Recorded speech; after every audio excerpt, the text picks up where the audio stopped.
Hello, alright! Bago natin umpisan ng ating YouTube channel, gusto ko lamang po ay batiin ng isang manat ng hali at gabi po sa ating lahat dyan sa Pilipinas at all over the world, guys. Heto na tayo, guys. Bagong lahat, ang gusto ko lamang po introduce sa inyo ang ating YouTube channel. Pasok, intro.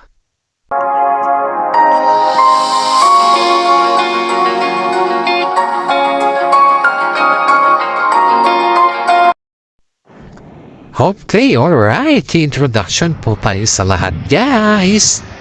Hayon dito sa ating mga legend sources, guys, is si Paolo Avellino po at saka si Kim Chiu po ay may interview sa ngayon about dun sa launching ng My Love Will Disappear nila. Sa mga bases, sa mga hindi nakakalam po ay mag-a-appear na po talaga sila. Hindi na yung disappear kasi nga po ang daming kumbaga is ang daming naghabol or ang daming umasa na ipapalabas na talaga yung kanilang movie, right? Kaya syempre yun nga, na-disappear na ayon dito kay Kim Chiu.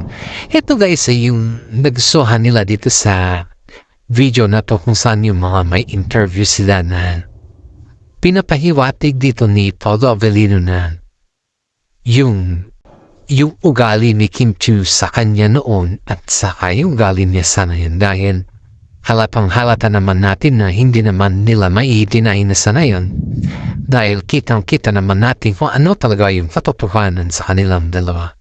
At dito guys, ang daming nagsasabi na parang pumapayat daw si Paolo Avellino as of now at ang dami din nakakapansin na masyado nang blooming si Kim Chiu at medyo okay na daw yung kanyang pangatawan. As of now guys is si Kim Chiu po ay talagang pabor sa lahat to. Tingnan mo naman yung interview na sobrang jolly at saka talagang binibigyan niya ng buhay yung kanilang mga interview. Ito nga yung sabi sa kanyang interview na parang hindi naman parang pero tinutupso talaga sila. Yung panunokso kasi sa kanila guys is part kasi yan ng kanilang movie dahil nga doon sa trailer ng movie is talagang swak at makikita mo talaga doon kung ano talaga yung kanilang yung pakiramdam ba or yung status nila dito. Pero pansinin natin ito guys, pansinin natin na halos si Kim Chiu po ay talagang kitang-kita mo yung kahusayan niya dito at kitang-kita mo yung kagaling niyang sumagot sa lahat ng bagay. Dito natin makikita guys na kahit anong paikot-ikotin natin si Kim Chiu o kahit anong sabihin natin kay Kim Chiu o kahit ano pa man dyan ay talagang makikita mo yung disiplina at yung makikita mo dito. Hindi lang po disiplina kundi makikita mo dito yung gabay sa kanila dahil halos lahat naman po dito guys ay mararamdaman mo ang totoong timpang tambalan sa kanila. Dito pa, may napansin pa yung mga netizen dito habang ni-interview yung dalawa guys na yung pasimpleng hawak kamay ni Paolo Avellino kay Kim Chiu guys is parang yung mga netizen na nakakatingin at nakaka-interview sa nila ay sobrang kinilig pa. Yung halos hindi mo naman namamalayan yung totoong kadahilanan.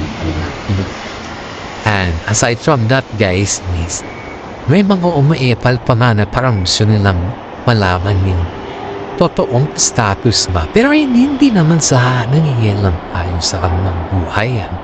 Hindi naman sa ganun. Kasi isipin nyo to guys. Nung pumunta sila sa celebration, may konting tampuhan sila yan dito sa ating legend sources. Pero hindi kasi yan sinasabing hindi din kasi yan binablata. Paminsan-minsan na kasi ang binabadlantasin ng mga iba yung parang kumbaga is yung vlog ng isa parang inulit lang, iniba lang yung content. Pero pag may mga legit na sources kayo na kagaya ko na may mga kaibigan din at kasama nila Kim Chiu din ba? Iyan talaga matanong talaga lahat dito. Matanong mo talaga lahat sa kanila kung ano talaga yung paano sila magtampo, kung ano naman dahilan ng mga tampuhan nila, kung nagsiselos ba si Paulo, or kung yung mga get to know each other ba na term. Yung mga maliit na bagay lang, or syempre, kailangan din natin mga binablog to, pero hindi ito binablog ng mga kalahatan. Ito guys hindi ito binablog ng mga kalahatan. Ang binablog lang ng mga kalahatan guys is yung mga common lang na binablog nila is yung nakikita lang nila sa Twitter, Instagram, yun lang yung mga basis kasi nila Pero pag sa atin kasi guys, may mga legit na sources tayo na malapit din sa kanila kaya ito yung basis din natin yung pangmalapitan na. Kaya ito guys di ba nung time kasi na medyo nagtampo to si Paulo at biglang may ambush interview sila. Pero hindi daw nakapagsalita si Paulo dito talaga, hindi talaga siya nakapagsalita ng diretsahan. Yung kumbaga is may pa-situation na hindi talaga normally na nakapagsalita siya ng diretsahan. Dito natin napapansin at dito daw din nila napansin na totoo pala yung sinasabi ng kaibigan din nila, yung legit na sources natin na pag may mga time din pala pag yung halimbawa na si Kim Chiu lang yung nasa ambush interview tapos biglang wala si Paulo ay ang napapansin pala ng mga karamihan dito medyo may konting tampuhan. Pero yung katunayan talaga dito guys is meron talaga at hindi lang konti kundi hindi naman malala. Pero mga basic lang daw yung tampuhan ng magjowa ba. Alam mo na siguro mga jowa din tayo dito at alam na natin kung anong ibig sabihin ng mga yan na klaseng tampuhan Hindi na natin kailangan i-expand pa. At dito guys dito sa kanilang mga interview dito, kitang-kita niya dito yung paano sila maging sweet sa isa't isa. At hindi yan guys yung kumbaga lang na sinasabi nila na walang label Kasi ang sabi nga ni Kim Chiu sa last interview niya guys na gusto niya na may label pag makipagrelasyon siya. Kasi ayaw daw niya yung walang label. Kasi nga paano mo naman kasi masasabi na ayaw mo gusto mo yung may label sa dami ba naman ng mga mata sa labas ba? Kumbaga sa sobrang sikat mo siyempre kailangan mo may label. Ay ang dami nagsasabi dito na si Kim po ay talagang pinaboran niya yung kanyang sarili na dapat magkaroon ng label talaga. Sa lahat ng bagay guys, hindi naman natin pwedeng sabihin na walang label. Dapat may mga label talaga yan. Dahil pag nagkaroon kasi ng label mga yan guys, iisipin mo na may katotohanan talaga yung mga pinapakita nila. At syempre, alam naman din natin na si Kim Chiu po ay galing yan sa broken-hearted na puso. At alam din natin na hindi naman nananamantala si Paulo Avellino sa kanya. At nakita naman natin kung gaano sila kahusay or gaano sila kabait sa isa't isa. Napaka-professional naman nila, di ba? Tapos hindi na ito yung observation natin kundi talagang sinabi daw ito ng management ni Kimi ba? After this interview nila guys sinabi daw ng management nila Kimi na kung hanggat maaari daw kung sakaling mabit daw nila yung highest gross sa kanilang movie ay gagawa pa daw sila ng teleserye. Yan yung hindi na daw yung movie kundi teleserye na daw at aabangan na daw gabi-gabi kung sakaling makuha daw nila yung highest gross. Kasi ayon dito sa ating legit na sources pa guys talagang wala na. Kumbaga ang naghahabol na sa ngayon sa ticket ay yung mga fans nila. Hindi na yung ticket yung naghahabol sa kanilang movie kundi yung kanilang fans na. At saka ang sabi din naman ng mga iba dito na dapat ramihin daw nila yung kanilang ticket dahil nga gaya nila Kat din na dumaragsa yung kanilang ticket at nagdagdag pa sila ng ticket, di ba? Eh dito kasi parang limit lang kasi yung ginawa eh. Kaya sabi ng ilang mga netizen na dapat maging pakas lang daw sila. Dahil lahat naman sila is kumbaga is pabor ba? Hawak sila ng management. Yan yung sinasabi ng mga iba dito guys. Pero which is tama naman. Kung tutusin natin na hawak sila ng management eh. Totoo yun, hawak sila ng management at totoo din yun na dapat pareho or pantay lang yung kanilang mga ginagawa. At saka ngayon guys, sa mayunan, isipin natin to yung moment nila Kim Chiu at saka si Paolo Avellino na nagkaroon ng tampuan dahil sa isang actress na hiniram pala. I don't know if this is hiniram guys or kinuha lang. Kasi ang sabi naman kasi ng actress na ito, ayon dito sa ating legit sources, ay hiniram daw niya dun sa staff ni Paolo Avellino. Pero ang sabi naman ni Paolo, dito sa ating legit na sources, hindi daw niya alam na humiram ito sa kanya. So, hindi natin alam kung kanino tayo papanig dito guys. Pero ayon dito sa isang actress na ito. Alam nyo ba yung guys, yung tabag dito na yung... Kasi ang tao hindi naman nahihiram yan kasi personal thing yan eh. Yung parang parang extended na yung pwede siyang parang garper siya na nilalagay sa pag ikaw ay nagja-jogging. Yun kasi guys, pag ikaw ay palaging nagja-jogging, may mga suot kang ganon na nilalagay sa mga paa, ganon, para sa ganon is maging comfortable yung muscle mo ba. Ngayon, may extra si Paolo Avellino na ganon at saka nakita tayo itong sa actress na to. Hindi natin alam guys kung kinuha o nagpaalam. Klaro ko lamets, hindi natin alam kung kinuha o nagpaalam kasi ayon dito sa ating legit na sources, ayun daw din po yung sabi ng dalawang panig. Kay itong si Paolo Avellino at tinanong kasi ito si Kim Chiu, supposedly si Kim Chiu dapat ang gagamit daw dun guys. Pero syempre guys, sabi daw ni Paolo na nandun sa bag ko may extra ko dun. Syempre itinignan daw ni Kim Chiu ito guys ha. Di daw sukat akalain ni Kim Chiu na yung sinasabi ni Paolo ay gamit na daw ni actress. So sa tingin nyo guys kapag gamit na ni actress, nagtaka daw si Kim Chiu kung bakit nakay-actress yung gamit ni Paolo Avellino. Kaya tinanong daw ito si Kim Chiu, tinatanong pa niya si Paolo Avellino kung anong nangyari, bakit ganun. Tinanong siya, bakit ganun. Kaya ang sagot daw naman ni Paolo is, normal lang daw yan. Pero ang sabi naman ni Kim Chiu, hindi yun normal. Kung ganun lang naman na, hindi naman na hindi naman niya pinaalam. Which is, kailangan mo din kasi magpaalam. Hindi yung ganyan-ganyan na lang na hindi ka nagpapaalam. Kasi ang hirap naman nung beses. Sobrang hirap diktusin natin. Yung kumuha ka ng gamit na hindi ka nagpapaalam, syempre, that is a sign of disrespect sa may-ari. Diba? Kaya kahit anong gawin mo guys, kung gano'n na naman din yung ka-disrespect yung ginawa ng kaibigan mo man yan or hindi, syempre, dyan mo makikita yung sinasawag na tsaka ibang pakiramdam, di ba?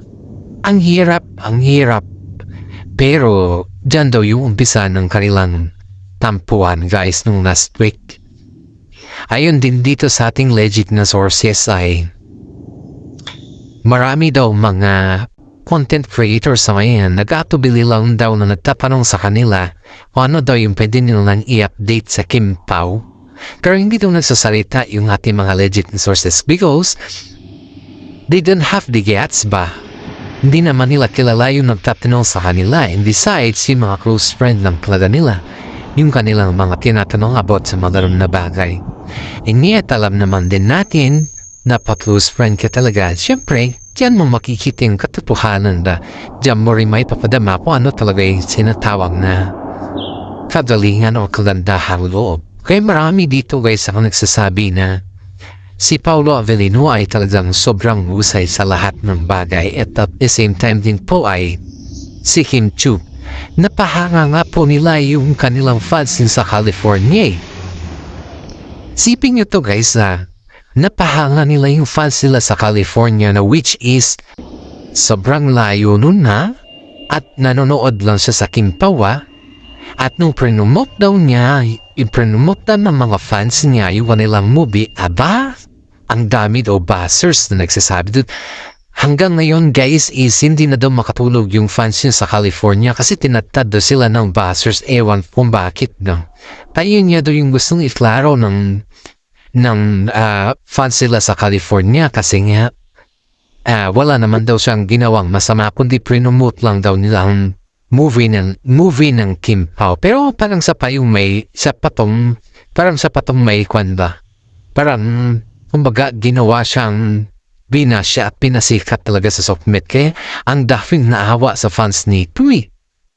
Tsaka yung mga buzzers din naman na kung akala mo hindi daw buzzers ng si Yan Lim yung guys kundi buzzers ng mga katambal niya sa trabaho sa showbiz. Yun yung ngayon dito sa ating legit sources.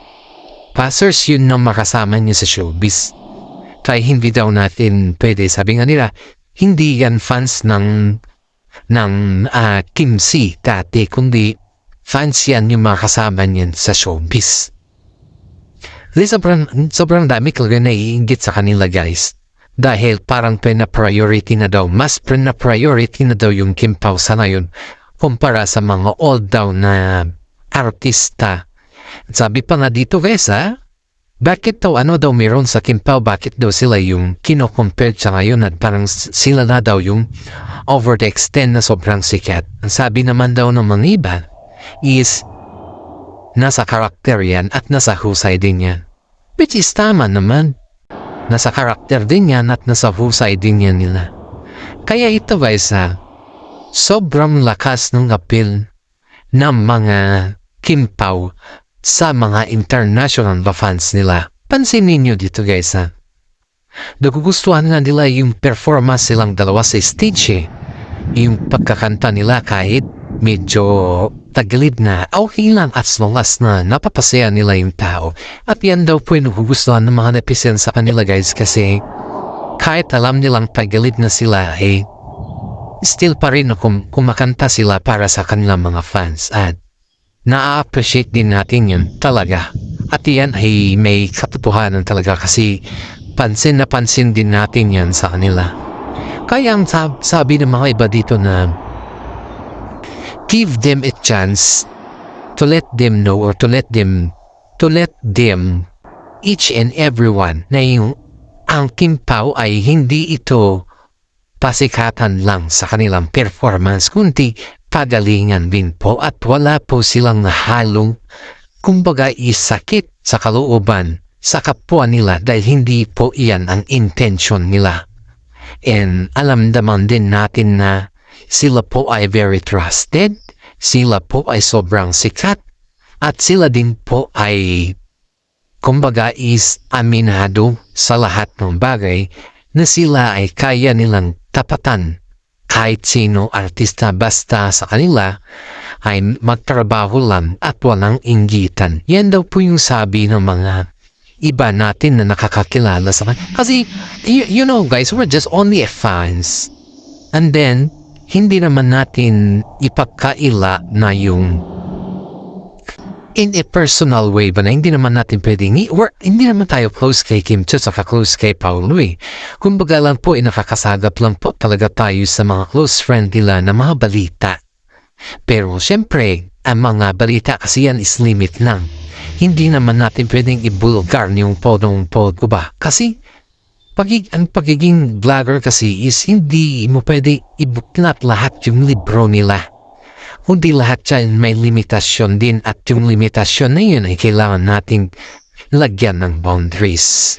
Dahil sa atin lang ito guys yung maayos sa ating content ay okay lang, huwag nyo nang po panoorin. Pero sa mga gusto sa ating mga content ay sana paki-like, share naman ninyo kasi isang malaking tulong na din po yan para sa akin. You know guys, pag kayo po ay nanonood o nakikinig sa aking vlog ay isang malaking tulong na din po yan para sa akin. Hindi yan kumbaga ay gawa-gawa lang ba, kundi para may ipa-vlog, hindi po. Marami kasing nagsasabi sa mga ganyan na tao ba dito sa ating mga vlog na gawa-gawa lang niya, walang katotohanan yan. Ang akin lang dito is kung gawa-gawa lang at walang katotohanan niya, wag mo nang ituloy o wag mo na akong pakinggan sa aking vlog. Yun lang. Pero pag nagustuhan mo naman, pasalamat ako sa iyo at taus-puso ako nagpapasalamat sa iyo. Hanggang dito na lang po ang ating content. Maraming salamat at God bless po sa ating lahat.